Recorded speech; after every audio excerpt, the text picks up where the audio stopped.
سکینہ میں کفن لا نہیں سکتا مجبور ہوں بہنا تمہیں دفنا نہیں سکتا بہنا انہی کپڑوں میں تمہیں دفن کروں گا بہنا انہی کپڑوں میں تمہیں دفن کروں گا مجبور ہوں ننھا سا کفن لا نہیں سکتا اور یہ شعر دیکھیے گا انشاءاللہ کریا کریں گے میں کیسے کامر دوں تیرے مرنے کی پدر کو جب کسی کا باپ پردیس میں ہوتا ہے کہ بیٹی کا انتقال ہو جاتا ہے تو اس کے رشتے دار آ کر اس کو پرسہ بھی دیتے ہیں اور پور کے تمہاری بیٹی کس طریقے سے ہو گیا دیکھیے کہ وہاں کا منظر دیکھے گا میں کیسے خبر دوں تیرے مرنے کی پدر کو وہ آ نہیں سکتے میں وہاں جا نہیں سکتا مجبور ہوں بہنا تمہیں دفنا نہیں سکتا میں اکیلے ہی اٹھاؤں گا تمہارا لاشا میں اکیلے ہی اٹھاؤں گا تمہارا غیروں سے تیرا لاشا میں اٹھوا نہیں سکتا مجبور ہوں بہنا تمہیں دفنا نہیں سکتا مجلس حسین کہ جس کا آغاز قرآن مجید کی بہت ہی مشہور و معروف آیت سے ہو چکا ہے انشاءاللہ کم وقت میں زیادہ گفتگو کوشش کروں گا کہ جو بھی ہمارے اور آپ کے درمیان گفتگو ہو وہ آپ حضرات کے اذہان عالیہ تک پہنچ سکے دیکھیے میں کوئی نقطے والا ذاکر نہیں ہوں نہ ہی میں زیادہ تبادلہ کا شوقین ہوں میں وہ گفتگو کرنا چاہتا ہوں کہ جو آپ حضرات یہاں سے گھر تک یاد کرتے ہوئے چلے جائیں مجلس حسین بس یوں سمجھ لیجئے ہمارے اور آپ کے درمیان ایک سب سے بڑی درسگاہ ہے یا جسے دوسرے لفظوں میں کہوں یہ درس عبرت بھی ہے یا اور آگے بڑھ کے کہوں جسے ہم اپنی زبان میں درس اخلاق کہتے ہیں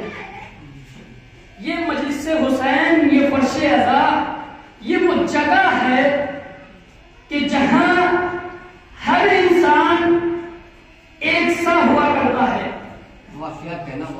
اس میں کوئی تبدیلی نہیں ہوتی ہے کوئی بڑا یا چھوٹا نہیں ہوا کرتا ہے لیکن جو بھی فرش عزا پہ آ جائے اسے ہم اپنی آغوش میں بٹھاتے ہیں یہ کمال اس کی آبرو کا نہیں ہے اس کے خاندان کا نہیں ہے اس کے وقار کا نہیں ہے اس کی دولت کا نہیں ہے اس کی غریبی کا نہیں ہے نہیں عزیزو یہ وقار صرف ہے نام حسین کا یہ فرش عزا واحد ایسی جگہ ہے کہ جہاں فقیر آئے وہ بھی بادشاہ ہے بادشاہ آئے وہ بھی بادشاہ بادشاہ ہے، دولت مند آئے وہ بھی بادشاہ ہے، مسکین آئے وہ بھی بادشاہ ہے.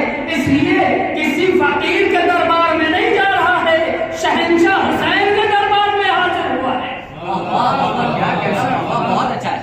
نام حسین ایسا لفظ ہے کہ اگر مردہ بھی زبان پہ لے آئے تو زندہ ہو جاتا ہے. یا دبے ہوئے لفظوں میں یوں کہہ دوں، نام حسین، ذکر حسین ایک ایسا ذکر ہے کہ جس کو سنتے ہی گونگا بھی بول اٹھتا ہے. میری بات کو سوچ کے اب یہ نہ کہیے گا کہ مولانا ہمارے یہاں محلے کا ایک گونگا تھا، بولا ہی نہیں. لیکن بات کو واضح کر رہا ہوں عزیزو، بھائی ذکر حسین ایک ایسا ورد ہے کہ جس کی زبان پر جاری ہو جائے، جس کے کانوں تک پہنچ جائے، اگر گونگا ہے تو بولنے لگے گا.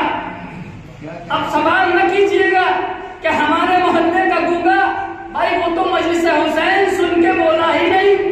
تو میرا ایک ہی جواب ہے، بھائی جو مولوی ساری زندگی، میرے لفظوں کو سنیے گا، جو مولوی پورا سال ہمارے ذکر کو سنتا رہا، کبھی نہ بولا، محرم کا چاند نمودار ہوا، ذکر حسین کو سنا، سنتے ہی بدعت کے فتوے لگائے، اب بتاؤ گونگا بولا کہ نہیں بولا؟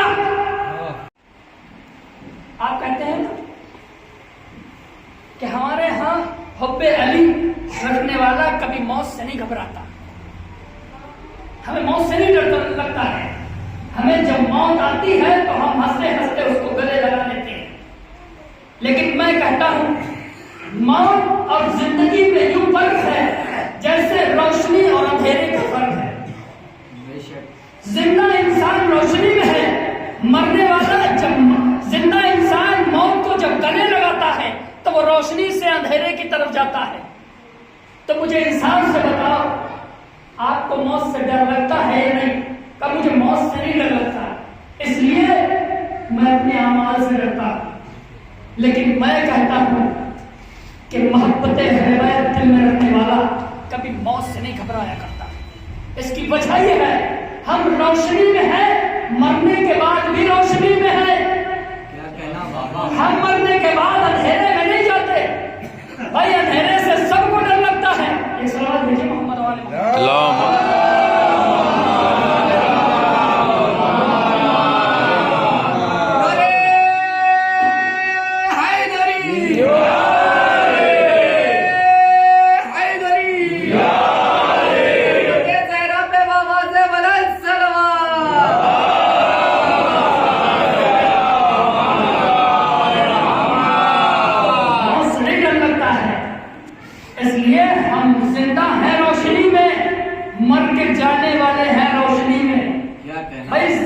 زندگی کا دستور ہوا کرتا ہے نا کہ اگر کوئی بچہ روشنی میں کھیل رہا ہو، بڑی توجہ چاہتا ہوں عزیزو، آپ اچانک اسے اندھیرے میں چھلانگ لگانے کے لیے کہیں تو بچہ گھبرا جاتا ہے، ڈر جاتا ہے، اس کا دل کانپنے لگتا ہے.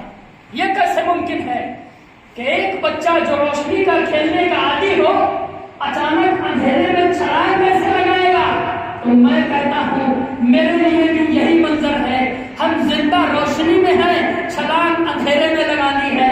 لیکن دنیا والوں مجھے انسان سے بتاؤ، اگر جو بچہ روشنی میں کھیل رہا ہو، اندھیرے میں جانے کو کہو، ڈر رہا ہو، لیکن اسی بچے کے لیے اسی اندھیرے میں اس کا کسی عزیز کو کھڑا کر کے کہو، وہ اندھیرے سے آواز دے دے، بیٹا میں اندھیرے میں کھڑا ہوں آ جاؤ، تو بچہ فوراً چھلانگ لگا دے گا.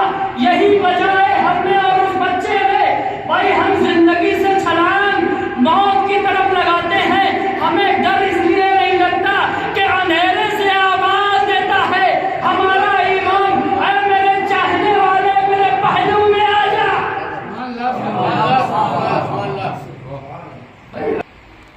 جب مرحومہ دنیا سے گئی تو بھائی باپ بچوں عزیزوں اقارب کو تنہا کر دیا.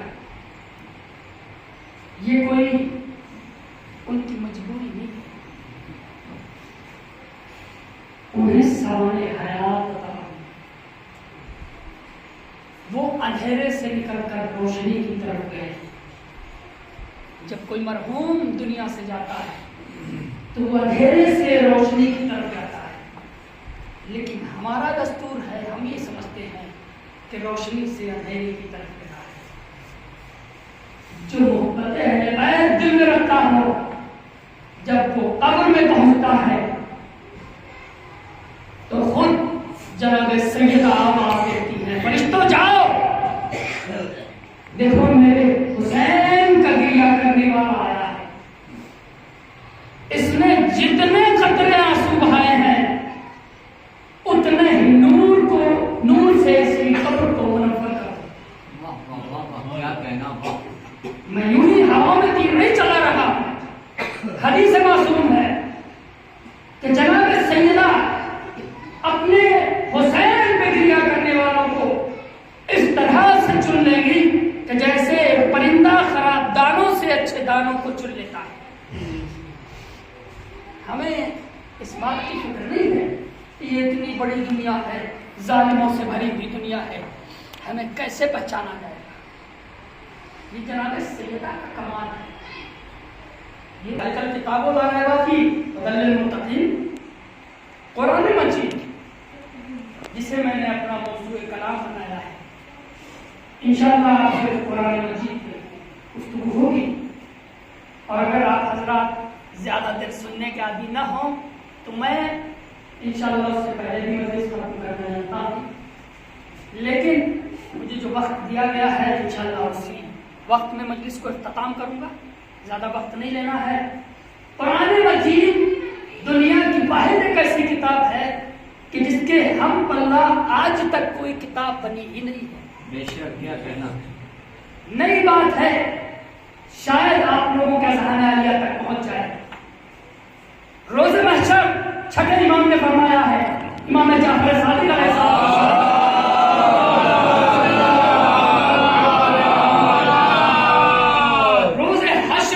روز محشر میں ایک دن جب وہ آئے گا تو ایک ایسے نور کی شکل میں آئے گا کہ مرنے والے دنیا والے یہ کہیں گے کہ خدایا یہ نور کس کا ہے؟ کیا کہنا بابا۔ تب آواز غیبی آئے گی، اے میرے بندے عزیز، تو نے نہ پہچانا؟ یہ وہی قرآن مجید ہے کہ جسے تو نے اپنی الماری کی زینت بنا کے رکھا تھا۔ تب وہی قرآن مجید آ کے آپ سے گفتگو کرے گا، مجھے نہیں پہچانا، میں وہی قرآن ہوں جسے تم نے اپنے گھر کی الماریوں کی زینت بنایا ہوا تھا۔ واہ واہ واہ، کیا کہنا۔ لہذا قرآن مجید کو خریدنا کمال نہیں ہے چیزوں، اس کی تلاوت کرنا کمال ہے۔ اس کے ایک ایک لفظ میں روحانیت چھپی ہوئی ہے۔ درود پڑھیے محمد وعلى محمد۔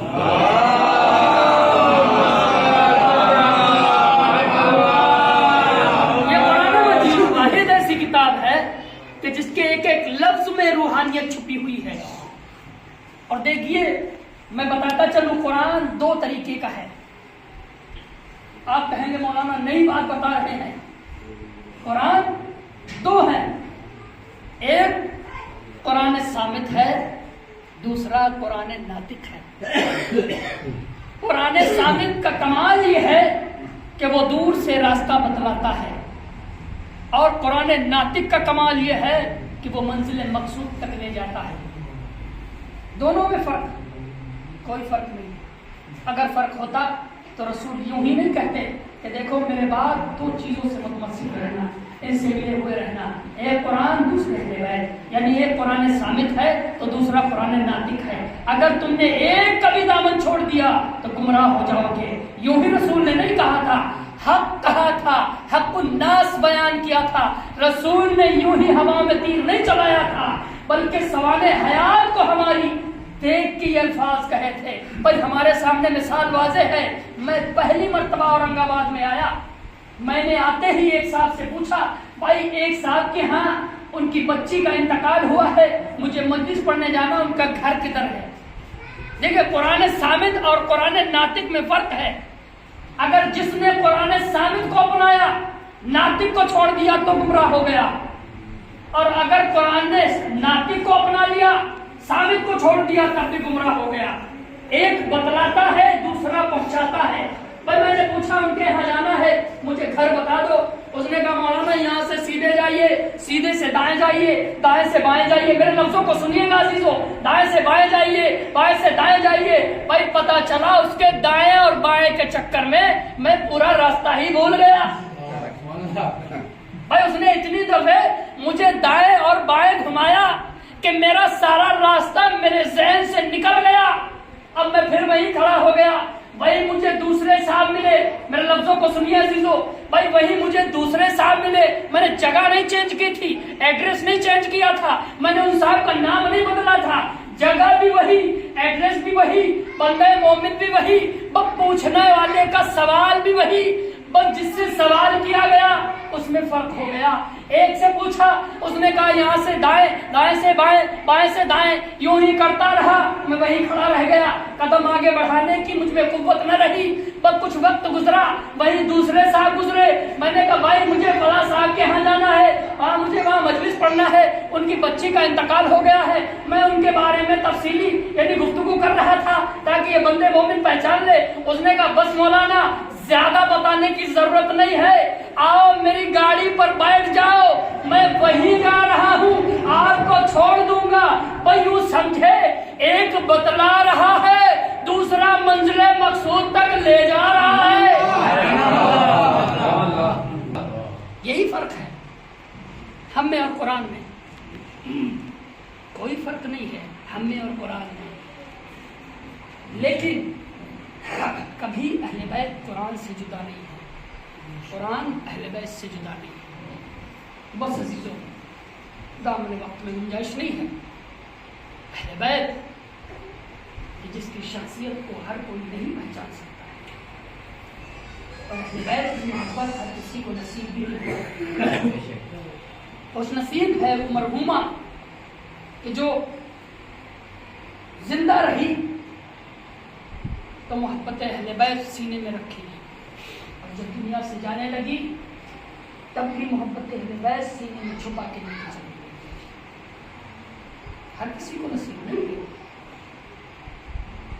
میں نے کہا نا جب کوئی چاہنے والا دنیا سے رخصت ہوتا ہے تو سیدہ کہتی ہے جاؤ فرشتوں اس کی قبر کو نور سے منور کر۔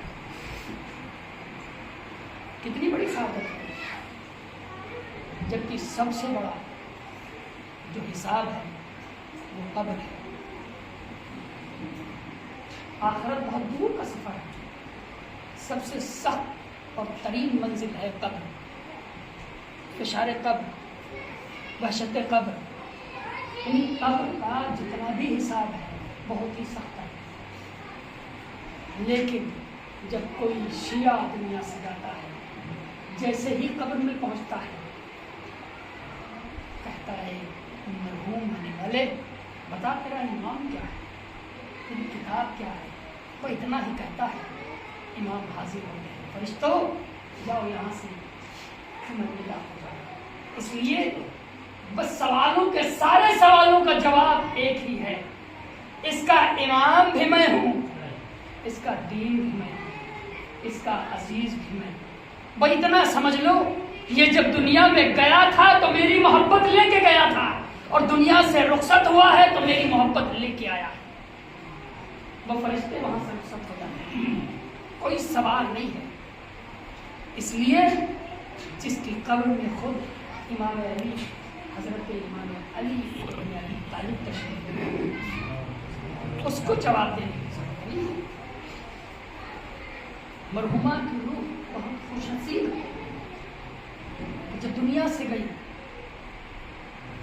تو اولاد، شوہر، باپ، بھائی، بہن سب کو چھوڑ کے گئی، اور جب وہ دنیا سے گئی تھی تو ان کے عزیزوں کے پاس محلے والے بھی آئے تھے، عزیز و اقارب بھی آئے تھے۔ دیکھو گھبراؤ نہیں، آپ کی بچی گئی ہے تو کیا ہوا، میں آپ کی بچی جیسی ہوں، دیکھو گھبراؤ نہیں، ہم تمہارے ساتھ ہیں۔ کئی طریقے کے الفاظ بیان کیے جاتے ہیں، شانوں کو پکڑا جاتا ہے، سر پہ ہاتھ بھی رکھا جاتا ہے، میں تمہارے ساتھ ہوں. دیکھو کمزور نہیں ہونا, گھبرانا نہیں, میں تمہارے ساتھ ہوں.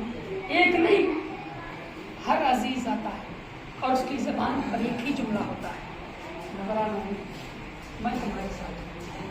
دیکھو تم گھبراؤ نہیں, میں غسل و کفن کا انتظام کرتا ہوں, میں مجلس کا اہتمام کرتا ہوں. وارثین کو کوئی مشکل نہیں ہوتی ہے, لیکن میں ہاتھوں کو جوڑ کر ان کے وارثین سے بس ایک سوال کروں کہ مجھے انصاف سے بتانا, جب تمہارے یہاں سے بچی الوداع کہہ کے تم سے دنیا سے جانے لگی تھی تو تمہارے پاس کیا کوئی آیا تھا جس نے یہ کہا ہو اس مرحومہ پہ گریہ نہیں کرنا, اس مرحومہ پہ رونا نہیں, اگر تم رو گے تو میں تمہارے تماچے لگاؤں گا, اگر تم گریہ کرو گے تو میں تمہارے بچوں پہ ظلم و ستم کروں گا. ایسا تو نہیں ہوا نا, بلکہ جو بھی آیا تھا ساتھ میں گریہ کر رہا تھا. ایک بچی کے سارے سوال کی مجلس ہے, میں چاہتا ہوں جناب سکینہ کے 2-3 جملے بیان کروں. صاحب اولاد کا مجموعہ ہے, زیادہ مسائل پڑھنے کا عادی نہیں, لیکن 2 جملے پڑھوں گا, قیامت کے جملے ہیں آزادار, دل کو تھام لیجیے گا اور بیان کر دوں. رونے کے لیے مسائل کا سننا ضروری نہیں ہے عزیزوں, بس تصور کربلا ہی کافی ہے. صاحب اولاد کا مجمع ہے نا, بس ذرا تصور کیجئے گا کہ اگر کسی کا جوان بھائی موجود ہو اور اس بھائی کے سامنے اس کی 4 سال کی بہن آئے, ہاتھوں کو جوڑ کے کہے یا اخی اللہ یضرب الصوت علی وجہی, اے بھیا سجاد اس شمر سے کہہ دو کہ میرے گالوں پر تماچے لگائے, تازیانے نہ لگے. اللہ اکبر, آپ کی آوازیں کیا بلند ہو گئی. خدا آپ کو کسی غم میں نہ رلائے سوائے غم سید الشہداء کے. ہاں آزاداروں, ایک مرحومہ کے سالے ثواب کی مجلس ہے, کیا اس کا بھائی برداشت کر سکتا ہے؟ معلوم ہے آپ کو جب جناب سکینہ دنیا سے جانے لگی تھی اس سے پہلے سید سجاد سے کیا کہا تھا؟ بھیا سجاد جب تک زندہ رہو گے مجھے معلوم ہے میرے آپ کو 2 سوال ہیں جو درد دیتے رہیں گے. کہا بہن سکینہ تجھے معلوم ہے اور تجھے یہ بھی معلوم ہوگا کہ جب تک تیرا بھائی زندہ رہے گا کبھی مسکرائے گا نہیں. یہی وجہ تھی صاحب. شام غریبہ خیموں میں آگ لگی ہوئی تھی, زینب قریب آئی, سجاد آنکھیں کھولو, باہر تیرے بابا کے قاتل کھڑے ہیں, میرے سر پہ ردا نہیں ہے, بتاؤ چل کر مر جائیں یا خیمے کے باہر چلی جائیں؟ تصور شرط ہے آزاداروں. سید سجاد نے آنکھیں کھولے بغیر کہا پھپھی اماں جان کا بچانا واجب ہے, خیمے کے باہر چلی جاؤ.